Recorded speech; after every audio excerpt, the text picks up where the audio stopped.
जो है यहाँ पर जुड़े हुए हैं।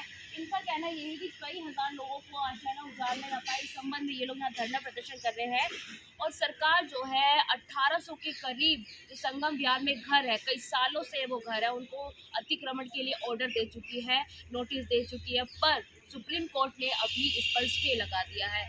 तो सीधा इनसे बातचीत करेंगे और जानने की कोशिश करेंगे आखिरकार पूरा माजरा क्या है, पूरा मामला क्या है। पहले तो आपका नाम जानना चाहूँगी। मैम, मेरा नाम ललित मिश्रा है और मैं रचनात्मक जनमोर्चा पार्टी का दिल्ली प्रदेश अध्यक्ष हूँ।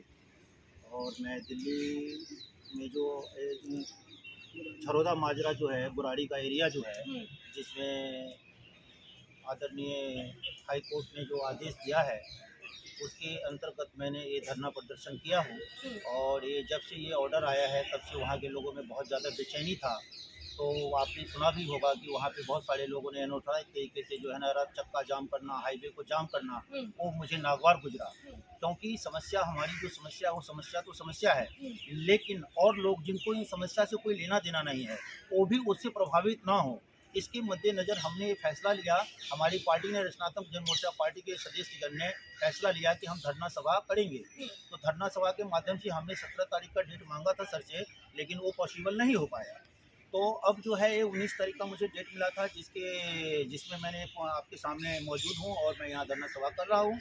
और वहाँ का जो जनता है, उस जनता को मैंने आश्वासन दिया है कि किसी भी सूरत में कुछ भी हो जाए, लेकिन वहाँ पे एक ईंट खिसकने नहीं देंगे। जब तक रचनात्मक जनमोर्चा पार्टी खड़ी है, उसके साथ दम खम के साथ हम वहाँ की जनता के साथ खड़े हैं। 1800 करीब के वहाँ पर घर है जिसको ऑर्डर दिए गए हैं। मेरा जानना ये चाहती हूँ वो घर कितने साल पुराने हैं, क्या उनके पास उस घर की रजिस्ट्री वगैरह है या नहीं? मैम, आप जहाँ तक आपकी सवाल है कि वहाँ जितने भी लोग बसे हुए हैं, किसी ने भी अतिक्रमण नहीं किया। सब ने प्रॉपर्टी वहाँ परचेज किया हुआ है और परचेज करके फिर अपना घर बनाया है। और वो जो घर आप देखेंगे कि यदि 70 साल पीछे आप यदि जाएंगे, देश आज़ादी के समय जाएंगे, तो वहाँ एक उसको आप डैम कह सकते हैं, एक प्रकार का एक तालाब कह सकते हैं उसको उस तालाब के रूप में था वो। और उस जगह कुछ पुराने भी हैं, ऐसा नहीं है कि वहाँ कुछ लोग नहीं थे, वहाँ फिर भी वहाँ पे उस टाइम 30-35 घर था। लेकिन इन 70-76 सालों के अंदर जो वहाँ पे मकान का निर्माण हुआ है, आज आप वहाँ जाकर के देखेंगे तो 1 इंच जगह खाली नहीं है। आज आपको मैं बता दूं कि वहाँ की जो प्रॉपर्टी है, वो प्रॉपर्टी 25 गज का प्रॉपर्टी की कीमत आज के टाइम में 60 से लेके 1 करोड़ रुपए है। अच्छा। आप समझ सकते हैं कि उस प्रॉपर्टी को जो आज उस लैंड का जो कीमत बढ़ा है, वो वहाँ का जनता की मेहनत है। उस मेहनत के बदौलत वहाँ की जनता का जो है ये आज परिणाम हुआ है। उन लोगों का एक टाइम था जिस टाइम वो जिंदगी जीना मुश्किल हो गया था, वहाँ वो रह नहीं सकते थे, पानी की समस्या थी, बहुत प्रकार की समस्या था।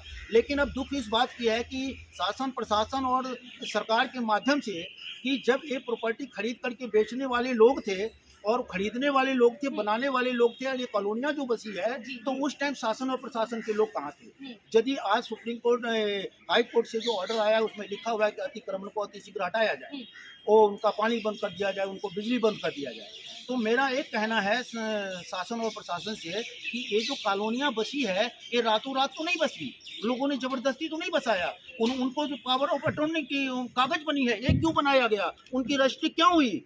जो आज उन लोगों के ऊपर जो ये टूटने का जो तलवार अटका हुआ है, ये तो नहीं होता ना। तो सरकार कुछ कह रही है कि वो अगर अतिक्रमण कर देगी, अगर उसके बाद क्या तो घर दिए जाएंगे या नहीं दिए जाएंगे?